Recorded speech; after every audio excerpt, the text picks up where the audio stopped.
இப்ப நீங்க ஒரு குளிர்பான பாட்டில தொறக்கும்போது ஒரு சத்தம் வரும் இல்லையா? அந்த சிஸ் சத்தம். ஆமா, அதேதான். அது வெறும் ஒரு சத்தம் மட்டும் கிடையாது. ஒரு பாட்டிலுக்குள்ள அடைச்சு வைக்கப்பட்டிருந்த இயற்பியலோட மிக முக்கியமான ஒரு விதி உடையும் போது வர்ற சத்தம் அது. கண்டிப்பா. இது கேக்குற உங்களுக்கு இது ரொம்ப சாதாரணமான ஒன்னா கூட தோணலாம். ஆனா பாத்தீங்கன்னா, காலையில நீங்க குடிக்கிற தேநீர், நாம சுவாசிக்கிற காற்று, இந்த உலகத்தையே மூடியிருக்க பரந்த கடல் நீர், இது எல்லாத்துக்கும் நடுவுல ஒரு கண்ணுக்கு தெரியாத அறிவியல் பிணைப்பு இருக்கு. ஆமா, அந்த பிணைப்புக்கு பேரு தான் கரைசல்கள், அதாவது சொல்யூஷன்ஸ். சரியா சொன்னீங்க.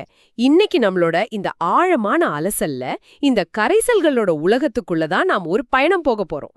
ரொம்ப சுவாரஸ்யமான பயணம் இது. கரைசல்கள் அப்படின்னு சொன்ன உடனே ஏதோ லேப்ல வெள்ளை கோட்டு போட்டுட்டு டெஸ்ட் டியூப்ல பண்ற விஷயம்னு தான் நினைச்சுக்கிறோம். ஆனா உண்மை அது இல்ல. இல்ல, உங்க உடம்புடவும் சரி, உங்களை சுற்றியும் ஒவ்வொரு நொடியும் நடந்துட்டு இருக்கிற ஒரு அற்புதமான வேதியியல் நிகழ்வு அது. அதனாலதான் இன்னைக்கு வெறும் சமன்பாடுகளா இத பார்க்காம, ஒரு பொருள் எப்படி கரையுது, ஏன் கரையுது அப்படிங்கிற அந்த ரகசியமான இயங்குமுறைகளை நாம புரிஞ்சுக்க போறோம். கரெக்ட். சரி, இப்ப ஒரு அடிப்படையான கேள்வியில ஆரம்பிக்கலாம். இந்த கரைசல் அப்படின்னா என்ன? இதை எப்படி நம்ம வரையறுக்கிறது? ஒரு நல்ல உதாரணத்தோட பாப்போம். அதாவது இப்ப வாகனங்கள்ல இருந்து வர புகையை எடுத்துப்போம். அது கார்பன், அப்புறம் பல வாயுகள் சேர்ந்து ஒரு கலவை. ஆனா ஒரு டம்ளர் தண்ணில ஒரு ஸ்பூன் உப்பை போட்டு கலக்கினா என்ன ஆகுது? உப்பு கண்ணுக்கு தெரியாம அப்படியே மறைஞ்சிடும். ஆமா, நீரும் உப்பும் பிரிச்சு பார்க்க முடியாத அளவுக்கு ஒன்னாயிடுது.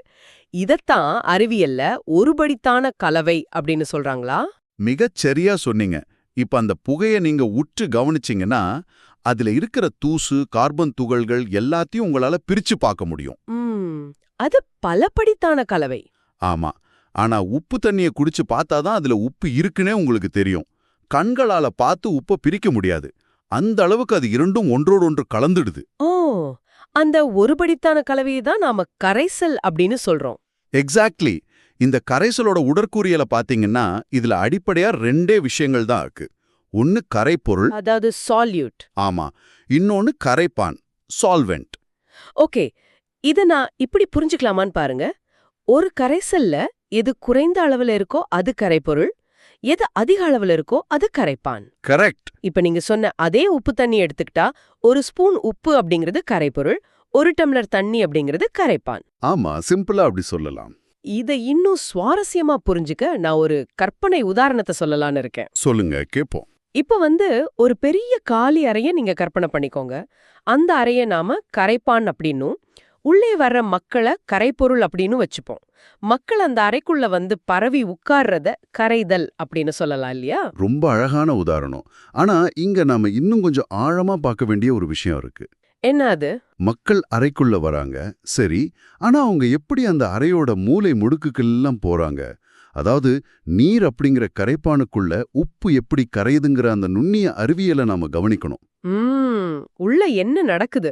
நீர் மூலக்கூறுகள் பாத்தீங்கன்னா ஒரு சின்ன காந்தங்கள் மாதிரி செயல்படும். அதுக்கு நேர்மின் எதிர்மின் முனைகள்னு ரெண்டு இருக்கும். ஓஹோ.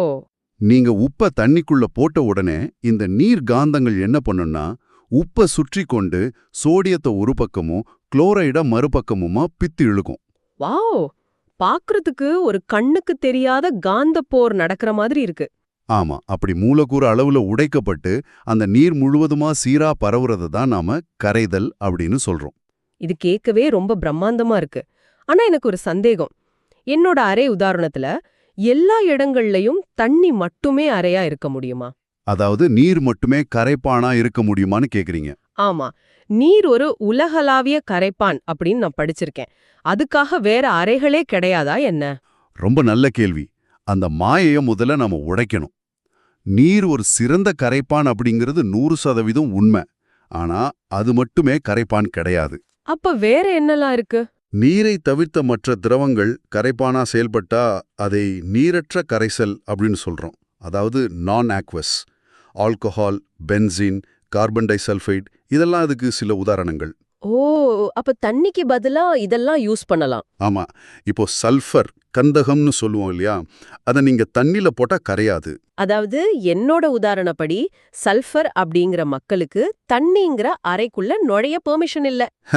ஆமா, ஆனா அதே சல்ஃபரை கார்பன் டை சல்ஃபைடு அப்படிங்கிற திரவத்துல போட்டா அந்த காந்தப்போர் நடந்து முழுமையா கரைஞ்சிடும். அப்போ கரைசல்கள் அப்படின்னா அது திரவ வடிவுல மட்டும்தான் இருக்கணும்னு எந்த அவசியமும் இல்லையா? நிச்சயமா இல்ல. திரவத்துல திடப்பொருள் கரையிறது மட்டும்தான் கரைசல்னு பலரும் நினைச்சிட்டு இருக்காங்க. ஆனா திண்மத்துல திண்மம் சேர்ந்தாலும் அது கரைசல் தான்.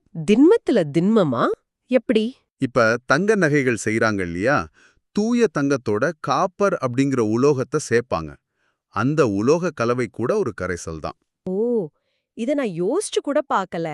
அதே போல வாயு சேர்ந்தாலும் அது கரைசல் தான். ஆழ்கடல் மூழ்காளர்கள் பயன்படுத்துற சிலிண்டர்ல ஆக்சிஜனும் ஹீலியமும் கலந்திருப்பாங்க.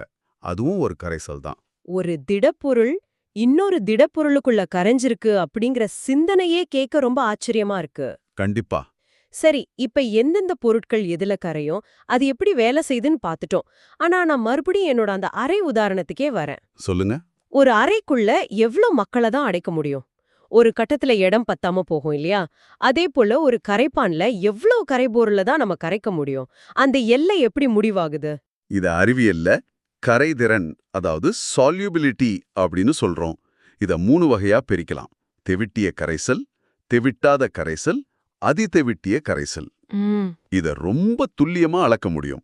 உதாரணத்துக்கு 25 டிகிரி செல்சியஸ் வெப்பநிலையில சரியா 100 கிராம் நீரை எடுத்துக்குவோம். ஓகே, 100 கிராம் தண்ணி. அதுல அதிகபட்சமா சரியா 36 கிராம் சோடியம் குளோரைடு உப்பை மட்டுமே உங்களால கரைக்க முடியும். 36 கிராம் மட்டும்தான். ஆமா. அதுக்கு மேல ஒரு சிட்டிகை உப்பை நீங்க போட்டா கூட அந்த நீர் காந்தங்களால அதை பிரிச்சு இழுக்க முடியாது. அது கரையாம பாத்திரத்தோட அடியிலேயே தங்கிடும். ஓஹோ. இந்த 36 கிராம் அப்படிங்கிற உச்ச வரம்பு தான் நாம தெவிட்டிய நிலை அப்படின்னு சொல்றோம். அப்போ அந்த 36 கிராமுக்கு குறைவா ஒரு 10 கிராமோ இல்ல 20 கிராமோ உப்பை மட்டும் நான் கரைச்சு வச்சிருந்தா அது தெவிட்டாத கரைசல். எக்ஸாக்ட்லி. எனக்கு இது ஒரு பயணத்துக்காக சூட்கேஸ்ல துணியில் அடைக்கிற மாதிரி தோணுது. எப்படி? கொஞ்சம் சொல்லுங்க. அதாவது பாதி காலியா இருக்கிற சூட்கேஸ் தான் நீங்க சொன்ன தெவிட்டாத கரைசல். ஏன்னா அதுல இன்னும் நிறைய துணிகளை நம்ம வைக்கலாம். கரெக்ட். சரியா? எந்த இடமுமே இல்லாம கச்சிதமா நிரம்பின சூட்கேஸ் தெவிட்டிய கரைசல். ஆனா சில சமயம் சூட்கேஸ் முழுமையா நிரம்பினதுக்கு அப்புறம் கூட அது மேல உக்காந்து பலவந்தமா இழுத்து ஜிப்பு போட்டு அடைப்போமே. ஆமா. அந்த நிலைதான் அதிதெவிட்டிய கரைசல் அப்படின்னு சொல்லலாமா? இதை விட ஒரு சிறப்பான உதாரணத்தை சொல்லவே முடியாது. அந்த பலவந்தமா அடைக்கப்பட்ட சூட்கேஸ் நிலையத்தான் அதிதெவிட்டிய கரைசல்னு சொல்றோம். ஓ. 100 கிராம் நீர்ல 36 கிராம் உப்பு தான் கரையும்னு இருந்தாலும் வெப்பநிலையை மாத்துறது மூலமா ஒரு 40 கிராம் உப்பை நாம கட்டாயப்படுத்தி கரைக்க முடியும். ஆனா நான் சொன்ன மாதிரி பலவந்தமா அடைச்ச சூட்கேஸ் ரொம்ப ஆபத்தானதாச்சே. லேசா அசைச்சா கூட ஜிப்பு உடைஞ்சு துணியெல்லாம் வெளியே கொட்டிடுமே. அதேதான் இங்கேயும் நடக்கும். அதிதெவிட்டிய கரைசலும் ரொம்ப நிலையற்றது, அன்ஸ்டேபிள். அது லேசா அசைச்சாலோ இல்ல ஒரு சின்ன படிகத்தை உள்ள போட்டாலோ என்ன ஆகும்? அதிகமா கரைஞ்சிருக்கிற இந்த 4 கிராம் உப்பு உடனடியா படிகங்களா மாறி அடியில தங்கிடும். Wow, super. இப்போ ஒரு சூட்கேஸ்ல எவ்ளோ துணிய வைக்கலாம் அப்படிங்கறது அந்த சூட்கேஸோட அளவை பொறுத்தது. ஆனா இத தீர்மானிக்கிற ஈர்ப்பின் விதிகள் இயற்கையில ஏதாவது இருக்கா? ஆமா, 3 முக்கியமான காரணிகள் இருக்கு. முதலாவது கரைபொருள் மற்றும் கரைப்பானின் தன்மை. Nature of solute and solvent. ஆமா, அறிவியல்ல ஒரு வாக்கியம் சொல்லுவாங்க, ஒத்த கரைபொருட்கள் ஒத்த கரைபானில் கரைகிறது அப்படின்னு. இத மறுபடியும் அந்த காந்த உதாரணத்தோடவே பொருத்தி பார்ப்போம். ஓகே. நீர் அப்படிங்கிறது ஒரு முனைவுறும் சேர்மம், அதாவது போலார். அதுக்கு காந்த முனைகள் இருக்கு. உப்பும் அதே மாதிரி ஒரு முனைவுறும் சேர்மம் தான். அதனால ரெண்டும் ஈஸியா ஒண்ணு ஈர்த்து கரைஞ்சிடுது. ஆனா எண்ணெயை எடுத்துக்கிட்டா என்ன ஒரு முனைவுறா சேர்மம், நான் போலார். அதுக்கு காந்த முனைகளே கிடையாது. அதனால நீருக்குள்ள எண்ணெயை ஊத்துனா நீர் அதை ஈர்க்காது, தள்ளி விட்டுடும். ஓ, ரெண்டும் ஒரே காந்த மொழிய பேசினாதான் கரையும். சரியா புடிச்சிட்டீங்க. இது ரொம்ப தெளிவா புரியுது. சரி, இரண்டாவது காரணி என்ன? ரெண்டாவது வெப்பநிலை. நீங்க ஒரு திரவத்துல திடப்பொருளை கரைக்கிறீங்கன்னா வெப்பத்தை அதிகரிக்க அதிகரிக்க கரைதிறனை அதிகரிக்கும். அதாவது குளிர்ந்த நீரை விட சூடான டீல சக்கரை வேகமா கரையும் இல்லையா? ஆனா வெப்பம் அதிகரிக்கும் போது திரவத்தில் இருக்கிற மூலக்கூறுகள் வேகமா நகர ஆரம்பிக்கும். அதுங்களுக்கு நடுவுல இருக்கிற இடைவெளி அதிகமாகும். இதனால அதிக சர்க்கரையாதுக்குள்ள திணிக்க முடியும். ஒரு நிமிஷம் பொறுங்க. நீங்க சொன்னதுல எனக்கு ஒரு பெரிய முரண்பாடு தோணுது. என்னது அது? சூடான டீல சர்க்கரை அப்படிங்கிற திடப்பொருள் வேகமா கரையும்னு சொன்னீங்க, நான் ஒத்துக்கிறேன். மூலக்கூறுகளுக்கு நடுவுல இடம் கிடைக்குதுன்னு சொன்னீங்க. ஆமாம். அப்போ தண்ணிய நாம அடுப்புல வச்சு சூடாக்கும் போது அதுல இருக்கிற ஆக்சிஜன் அப்படிங்கிற வாயு மட்டும் ஏன் குமிழிகளா பிரிஞ்சு மேல வெளியேறுது? ரெண்டும் தண்ணிக்குள்ள நடக்கிற கரைதல் தானே? அருமையான கேள்வி. வெப்பம் அதிகமானா வாயுக்களும் வேகமா தானே கரையணும். இங்க உங்க இயங்குமுறை உடைஞ்சு போகுதே. இல்ல உடையில. நீங்க கேட்ட இந்த முரண்பாட்டுல தான் இயற்கையோட மிகப்பெரிய ரகசியமே அடங்கியிருக்கு. அப்படியா? எப்படி? திடப்பொருளுக்கும் வாயுவுக்கும் வெப்பநிலையோட விளைவு நேர் எதிரானது. ஏன் தெரியுமா? ஒரு திரவத்தை நம்ம சூடாக்கும்போது அந்த வெப்பம் உள்ளே இருக்கிற பொருட்களுக்கு ஆற்றலை, அதாவது எனர்ஜியை கொடுக்குது. ஓகே. திடப்பொருள் அந்த எனர்ஜியை பயன்படுத்தி ஈஸியா உடைஞ்சு திரவத்துக்குள்ள பரவுது. ஆஹா. ஆனா வாயுக்கள் பாத்தீங்கன்னா ஏற்கனவே ரொம்ப சுதந்திரமா திரியிற தன்மை கொண்டது. அதோட பிடியிலிருந்து தப்பிச்சு வெளியே ஓடிடும். ஓஹோ, அதனாலதான் கொதிக்கிற தண்ணியில இருக்கிற ஆக்சிஜன் குமிழிகளா வெளியே தப்பிக்குதா? வாவ்! வெப்பம் அப்படிங்கிற ஒரே விஷயம் திடப்பொருளுக்கு ஒரு விதமாவும் வாயுக்கு நேர் எதிராவும் செயல்படுதுங்கிறது நிஜமாவே நம்ப முடியாத ஒரு அறிவியலா இருக்கு. இத நீங்க கேக்குற நேயர்களோட அன்றாட உலக கண்ணோட்டத்தோட இணைச்சு பாருங்க. நீர்வாழ் உயிரினங்கள், குறிப்பா மீன்கள், அவ ஏன் வெப்பமண்டல பகுதிகளை விட குளிர்ந்த பிரதேசங்கள்ல அதிகமா வாழுதுன்னு தெரியுமா? நீங்க சொல்றத வச்சு பார்த்தா குளிர்ந்த நீர்ல வெப்பநிலை குறைவுங்கிறதால ஆக்சிஜன் தப்பிக்க முடியாதா? மிகச்சரி. குளிர்ந்த தண்ணியில அதிக அளவு ஆக்சிஜன் கரைஞ்சிருக்கும். அதனால மீன்களுக்கு சுவாசிக்க போதுமான அளவு ஆக்சிஜன் கிடைக்கும். அதே தண்ணி சூடானா ஆக்சிஜன் வெளியேறிடும், மீன்களால சுவாசிக்க முடியாது. இயற்கை எவ்வளவு அழகா இந்த சமநிலைய மெயின்டைன் பண்ணுது பாருங்க. ரொம்ப ஆச்சரியமா இருக்கு. சரி, இப்ப மூணாவது காரணி என்ன? மூணாவது காரணி அழுத்தம், பிரஷர். இத ஹென்ரியின் விதி, அதாவது ஹென்ரிஸ் லா அப்படின்னு சொல்லுவாங்க. இது என்ன சொல்லுது? ஒரு திரவத்துல வாயுக்களோட கரைதிறன் அந்த வாயுவின் மீது செலுத்தப்படும் அழுத்தத்திற்கு நேர் விகிதத்தில் இருக்கும். சிம்பிளா சொல்லணும்னா, அழுத்தம் அதிகரிச்சா வாயுக்களோட கரைதிறனும் அதிகரிக்கும். இதத்தான் நம்ம நிகழ்ச்சியோட ஆரம்பத்திலே பேசணும். ஓ, அந்த குளிர்பான பாட்டில திறக்கும் போது வர சத்தம், இது ஹென்ரியின் விதிதானா? சரியா புரிஞ்சுக்கிட்டீங்க. குளிர்பான கம்பெனிகள்ல என்ன பண்ணுவாங்கன்னா, கார்பன் டை ஆக்சைடு வாயுவை மிக அதிக அழுத்தத்துல அந்த பாட்டில்குள்ள செலுத்தி மூடிடுவாங்க. ஓகே. அதிக அழுத்தம் இருக்கிறதால அந்த வாயு திரவத்துக்குள்ள கட்டாயப்படுத்தப்பட்டு கரைஞ்சிருக்கும். அப்போ நம்ம பாட்டில் மூடிய திறந்த உடனே உள்ளே இருக்கிற அழுத்தம் சடன்று குறைஞ்சு வெளியில இருக்கிற சாதாரண வளிமண்டல அழுத்தத்துக்கு வந்துடும். ஓ, அழுத்தம் குறைஞ்ச உடனே வாயு தன்னோட கரைதிறனை இழந்துடுது. ஆமா, இனி என்னால உள்ள இருக்க முடியாது அப்படின்னு சொல்லி குமிழிகளா முண்டி அடிச்சுக்கிட்டு வெளியேறுது. அதுதான் அந்த சப்தம். ஒரு சிம்பிளான கூல்ட்ரிங்க்ஸ் பாட்டிலுக்குள்ள இவ்ளோ பெரிய இயற்பியல் விதி இருக்குங்கிறது ரொம்ப வியப்பா இருக்கு. ஆமாம். சரி, இதுவரை நம்ம கரைதிறன் விதிகளை ரொம்ப தெளிவா பார்த்துட்டோம். எது எதுல கரையும், வெப்பமும் அழுத்தமும் அதை எப்படி மாத்தோன்னு தெரிஞ்சுக்கிட்டோம். ஆனா இதை நிஜ வாழ்க்கையில எப்படி துல்லியமா அளக்குறாங்க, குறிப்பா மருந்து தயாரிக்கிற கம்பெனிகள்ல? அது ரொம்ப சென்சிட்டிவான விஷயம் ஆச்சே. ரொம்ப முக்கியமான கேள்வி. அதுக்காக தான் செறிவின் கணக்கீடுகள், அதாவது கான்சென்ட்ரேஷன் கால்குலேஷன்ஸ் பயன்படுத்துறாங்க. இதுல முக்கியமா 2 அளவீடுகள் இருக்கு. என்னென்ன அளவீடுகள்? ஒன்னு நிறை சதவீதம், மாஸ் பெர்சன்டேஜ். இன்னொன்னு கன அளவு சதவீதம், வால்யூம் பெர்சன்டேஜ். நிறை சதவீதம் அப்படிங்கிறது ஒரு கரைப்பான்ல இருக்கிற கரைப்பொருளோட எடையை வச்சு அளக்கிறது. இது தோல் வியாதிகளுக்கு போடுற கழிம்புகள், அதாவது ஆயில்மெண்ட், அப்புறம் சோப்பு, இதெல்லாம் தயாரிக்க பயன்படுத்துவாங்க. ஓகே, அப்ப கன அளவு சதவீதம்? அது திரவத்தோட அளவை வச்சு அளக்கிறது. இருமல் மருந்துகள், அதாவது சிரப், அப்புறம் மவுத் வாஷ், இதுக்கெல்லாம் இதை பயன்படுத்துவாங்க. ஒரு நிமிஷம், நான் இத மருந்து அட்டைகள்ல பாத்திருக்கேன். சிலதுல WWனும் சிலதுல VVனும் போட்டிருக்கோம். ஆனா எனக்கு என்ன கேள்வினா, எதுக்காக 2 வேற வேற அளவீடுகள்? எல்லாத்தையும் எடைய, அதாவது மாச வச்சு அளந்துடலாமே. எப்படி? அதாவது 1 கிலோ தண்ணி, 1 கிலோ சர்க்கரை அப்படின்னு அளக்க வசதியா தானே இருக்கும். ஏன் இந்த VVWW குழப்பம்? இங்கதான் அறிவியல் ரொம்ப நுணுக்கமா செயல்படுது.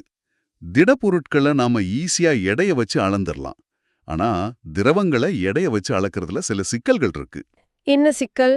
ஏன்னா திரவங்கள் வெப்பத்தால் விரிவடையும் தன்மை கொண்டவை, அதாவது தெர்மல் எக்ஸ்பான்ஷன் அப்படிங்கிற ஒரு முக்கியமான அறிவியல் உண்மையை நம்ம இங்க ஞாபகம் வச்சுக்கணும். ஓ, அதாவது வெப்பநிலை அதிகமானா திரவங்களோட அளவு கூடிடுமா?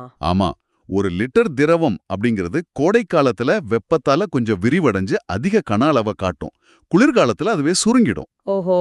அதனால நீங்க கன அளவு சதவீதத்தை VVயை பயன்படுத்தும் போது அது வெப்பநிலையை சார்ந்து மாறும். ஆனா எடை அல்லது நிறை மாஸ் அப்படிங்கிறது வெப்பநிலையை பொறுத்து மாறவே மாறாது. புரியுது. ஒரு கிலோ மருந்து அப்படிங்கிறது நீங்க காஷ்மீர் பனியில அளந்தாலும் ஒண்ணுதான், சஹரா பாலைவன வெயில் அளந்தாலும் ஒண்ணுதான். ஓ, அப்போ இந்த மாறுபாடுகளை தவிர்க்கவும் மருந்துகளோட துல்லியத்தை மெயின்டைன் பண்ணவும் தான் பொருட்களின் தன்மைக்கேற்ப திடப்பொருட்களுக்கு நிறை சதவீதமும் திரவங்களுக்கு கன அளவு சதவீதமும் பயன்படுத்துறாங்க. மிகச்சரி. இத கேக்குற உங்களுக்கு இப்போ ஒரு சின்ன யோசனை தோணலாம். அடுத்த முறை நீங்க மெடிக்கல் ஷாப்ல மருந்து வாங்கும்போது கட்டாயம் அந்த லேபிள கவனிச்சு பாருங்க. இந்த WBVக்கு பின்னாடி இவ்ளோ பெரிய இயற்பியல் காரணம் இருக்கும்னு நான் கொஞ்சமே எதிர்பார்க்கல. பல விஷயங்கள் அப்படிதான் நம்ம கண்ணுக்கு முன்னாடியே இருக்கும், ஆனா நம்ம கவனிக்க மாட்டோம். ஆமா. சரி, நாம இந்த விவாதத்தோட அடுத்த பகுதிக்கு வருவோம். நீரை ஒரு கரைப்பானா வச்சு நம்ம பல விஷயங்களை பார்த்துட்டோம். ஆனா அதே நீர் ஒரு திடப்பொருளுக்குள்ள ரகசியமா ஒளிஞ்சிருந்து அந்த பொருளோட நிறத்தையே மாத்துனா எப்படி இருக்கும்? அது சாத்தியமா? 100% சாத்தியம். இத படிகமாக்கல் நீர், வாட்டர் ஆஃப் கிறிஸ்டலைசேஷன் அப்படின்னு சொல்லுவாங்க.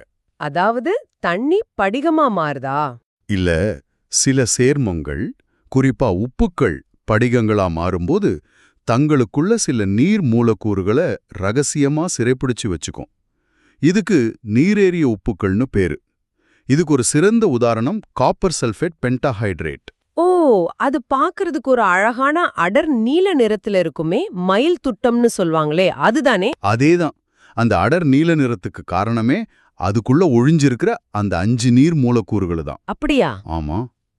நீங்க அந்த காப்பர் சல்ஃபேட்டை ஒரு டெஸ்ட் டியூப்ல வச்சு நெருப்புல சூடாக்குனா என்ன ஆகும் தெரியுமா? உள்ள சிறை போட்டிருக்கிற அந்த 5 நீர் மூலக்கூறுகளும் வெப்பத்தால ஆவியாய் வெளியேறிடும். அப்போ அந்த நீல நிறம், அந்த நிறம் முழுமையா மறைஞ்சு அது ஒரு நிறமற்ற அல்லது வெள்ளை நிற பொடியா மாறிடும். மறுபடியும் அதுல சில சொட்டு தண்ணியை விட்டீங்கன்னா மேஜிக் மாதிரி அந்த நீல நிறம் திரும்ப வந்துரும். என்னது? நாம கடைகள்ல புதுசா ஷூ இல்ல தண்ணீர் பாட்டில், எலக்ட்ரானிக் பொருட்கள்லாம் வாங்கும்போது அதுக்குள்ள silica gel to not eat அப்படின்னு எழுதி ஒரு சின்ன காகித பொட்டலம் போட்டிருப்பாங்களே, அந்த சிலிக்கா ஜெல்லும் இதே வேலைக்கு தானா? ரொம்ப சரியா கனெக்ட் பண்றீங்க. அந்த சிலிக்கா ஜெல் காத்துல இருக்கிற ஈரப்பதத்தை உறிஞ்சிற தந்த கொண்டது. இத ஈரம் உறிஞ்சும் சேர்மங்கள், அதாவது ஹைக்ரோஸ்கோபிக் அப்படின்னு சொல்லுவாங்க. ஓகே. இது காத்துல இருக்கிற ஈரத்தை உறிஞ்சிக்கும், ஆனா ஒருபோதும் அதுக்குள்ள கரைஞ்சு திரவமா மாறாது. திடநிலையிலே தான் இருக்கும். அதனாலதான் விலை உயர்ந்த பொருட்களை பூஞ்சையிலிருந்து பாதுகாக்க அதை பயன்படுத்துறோம். அப்போ ஈரத்தை உறிஞ்சியும் முழுவதுமா உருகி போட பொருட்களும் இருக்கா என்ன? ஆமா, இருக்கு.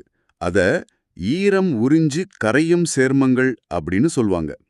உதாரணத்துக்கு சோடியம் ஹைட்ராக்சைட சொல்லலாம். அது என்ன பண்ணும்? இது காத்துல இருக்கிற ஈரத்தை உறிஞ்சுறது மட்டும் இல்லாம அந்த ஈரத்திலேயே முழுவதுமா உருகி ஒரு கரைசலாவே மாறிடும். Oh my god. இப்போ உங்க ஷூபாக்ஸ்குள்ள சிலிக்கா ஜெல்லுக்கு பதிலா இத போட்டா ஓரிரு நாட்கள்ல பெட்டிக்குள்ள அது உருகி ஒரு திரவ குட்டையாவே மாறிடும். குறிப்பா காத்துல அதிக ஈரப்பதம் இருக்கிற மழைக்காலங்கள்ல இது ரொம்ப தீவிரமா நடக்கும். வாவ். ஒரு சிம்பிளான தேநீர் கலக்கிறதுல ஆரம்பிச்சு காந்தங்கள் மாதிரி செயல்படுற நீர் மூலக்கூறுகள் வெப்பம் எப்படி வாயுவை வெளியேத்துது, மருந்து பாட்டில்கள்ல இருக்கிற அளவீடுகளோட ரகசியம், அப்புறம் ஷூ பெட்டியில இருக்கிற சிலிக்கா ஜெல் வரை கரைசல்கள் அப்படிங்கிற ஒற்றை அறிவியல் எப்படி நம்ம கண் முன்னாடி பல வடிவங்கள்ல இயங்கிட்டு இருக்குன்னு இன்னைக்கு ரொம்ப ஆழமா பார்த்தோம். ஆமா, இதுதான் நம்ம அன்றாடம் பார்க்குற சாதாரண விஷயங்களுக்கு பின்னாடி இருக்கிற அசாதாரண அறிவியல். விவாதத்தை முடிக்கிறதுக்கு முன்னாடி இத கேட்கிற உங்களுக்கு நான் ஒரு புதிரான சிந்தனையை முன்வைக்க விரும்புறேன். சொல்லுங்க, அது என்ன? நாம முன்னாடி ஹென்ரியின் விதியை பத்தி பேசணும் இல்லையா? அழுத்தம் அதிகரிச்சா திரவத்துல வாயு அதிகமா கரையும், கூல்ட்ரிங்க்ஸ் பாட்டில் மாதிரி. ஆமா. இத கொஞ்சம் மனித உடலோட பொருத்தி பாருங்க. கடலோட மிக ஆழத்துக்கு போற ஆழ்கடல் மூழ்காளருங்களை கற்பனை செஞ்சுக்கோங்க. ஓகே. கடலுக்கு அடியில பல 100 அடி ஆழத்துல நீரின் அழுத்தம் மிக மிக அதிகமா இருக்கும். அந்த அதிக அழுத்தத்தின் காரணமா அவங்க சுவாசிக்கிற ஆக்சிஜன் சிலிண்டர்ல இருக்கிற பிற வாயுக்கள், குறிப்பா நைட்ரஜன் வாயு, அவங்களோட ரத்தத்துல அதிகமா கரைஞ்சிடுது. ஓ, அதிக அழுத்தத்துல இரத்தம் அப்படிங்கிற திரவத்துல நைட்ரஜன் வாயு கரையுதா? ஆமா. இப்போ அந்த ஆழ்கடல் நீச்சல் வீரர் தன்னோட வேலையை முடிச்சிட்டு மிக வேகமா நீரோட மேற்பரப்புக்கு திரும்புறாருன்னு வச்சுப்போம். மேல வர வர நீரோட அழுத்தம் சட்டென்று குறையுமே. எக்ஸாக்ட்லி. அழுத்தம் குறைஞ்சா ரத்தத்துல கரைஞ்ச அந்த நைட்ரஜன் வாயு என்ன ஆகும்? நீங்க திறந்த குளிர்பான பாட்டில்ல நடக்கிற அதே நுரைத்து பொங்குதல் மனித உடலுக்குள்ள நடந்தா என்ன ஆகும்? அச்சச்சோ. உங்க இரத்த நாளங்களுக்குள்ள வாயு குமிழிகள் முண்டி அடிச்சுக்கிட்டு உருவானா அது உடலை என்ன செய்யும்? இத அறிவியல்ல த பென்ஸ் அப்படின்னு சொல்வாங்க. அது ரொம்ப பயங்கரமான ஒரு கற்பனை. ரத்தமே நுரைத்து பொங்குறது அப்படிங்கிறது. சரி, அத நான் விவரிக்க விரும்பல. ஒரு ஸ்பூன் சர்க்கரைய தண்ணீல கரைக்கிறதுலயே தொடங்கின நம்ம பயணம் மனித உடலுக்குள்ள நடக்கிற இந்த ஆழமான அதே சமயம் திகிலான உயிரியல் ரகசியத்துல வந்து நிக்குது. ஆமாம். அந்த ஆழ்கடல் வீரரோட ரத்தம் என்னவாகும் அப்படிங்கிற அந்த சிந்தனையோடயே இன்னைக்கு நம்மளோட இந்த ஆழமான அலசலை நம்ம நிறைவு செய்வோம். மீண்டும் அடுத்த ஒரு சுவாரஸ்யமான அலசல்ல சந்திப்போம்.